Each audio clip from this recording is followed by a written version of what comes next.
Workplace viruses. At the time of writing, we're continuing to hear news of the coronavirus spreading across the world. It seems rather trite of me to relate what could become a pandemic to the everyday workplace.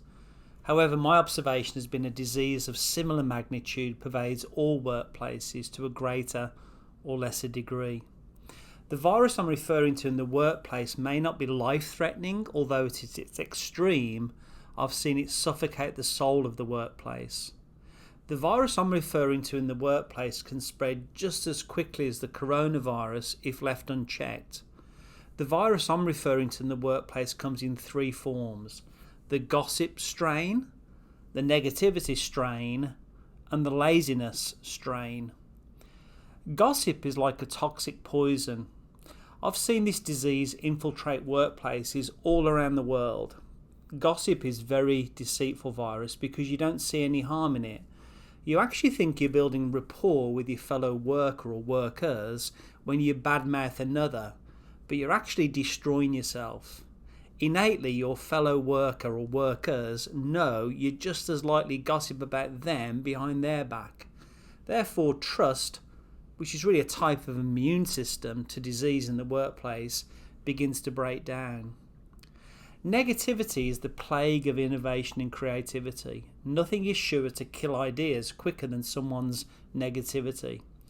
One of the questions I've asked audiences around various parts of the world is, quote, "Who here by a show of hands likes to be around negative people?" End quote. No one has ever raised their hand. We of course need people to counter our wacky ideas to help us arrive at something wonderful that will actually work. We're more open to the ideas of those who offer suggestions rather than we are to those who just attempt to pull everything down and everyone else down. Henry Ford famously called out negative people when he said, quote, "If I'd have listened to all the negativity around me, I'd never have designed the automobile, but rather just have come up with a faster horse." End quote. I've tended to find the virus of laziness is often found lurking within the cubicles of the world, where the workplace is highly unionised, dare I say.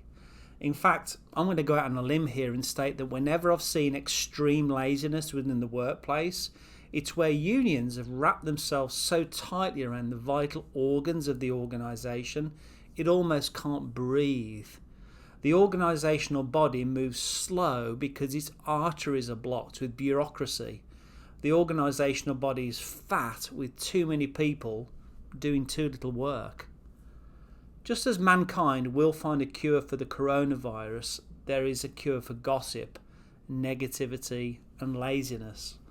Just as the coronavirus will be cured by people working together towards a common cause, the virus strains within the workplace can be tempered by people working together towards a common cause. I've observed when organisations are led by exceptional leaders that the virus of gossip, negativity and laziness are isolated and contained. Over time, great leaders build outstanding teams which are comprised of highly effective individuals. This level of performance cannot be sustained if gossip, negativity and laziness are allowed to permeate the place of work. I'm no great physician nor a philosopher, but I'm convinced another type of virus will hit our world at some point in the future, as sure as the sun rises and the sun sets. It may have a different name, but it'll still be a virus. Likewise, I'm convinced that as good leaders leave and lesser leaders replace them, gossip, negativity and laziness will creep back up the stairwells and through the side doors.